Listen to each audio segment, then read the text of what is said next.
مرحبا بكم يا متابعين قناة كونتينو من كل مكان. النهاردة سنعرض لكم موعد مباراة المغرب وبوركينا فاسو الودية والقنوات الناقلة للمباراة.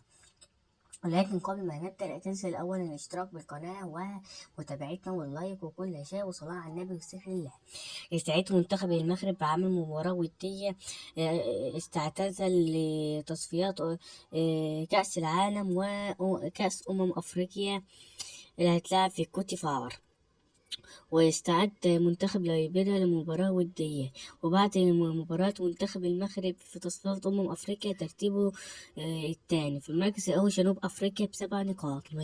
المركز الثاني المغرب ب6 نقاط. المركز الثالث ليبيريا بنقطة. والمركز الأخير زيمبابوي بولا نقطة ولم يلعب أي مباراة. ومنتخب المغرب يسعى للفوز من أجل اختبار نفسه.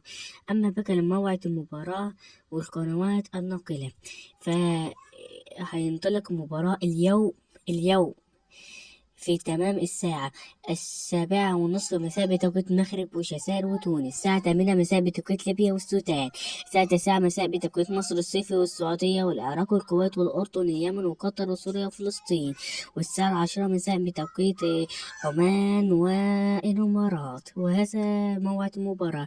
القناة الناقلة هتبقى قناة المغرب الرياضية. والسلام عليكم ورحمة الله وبركاته.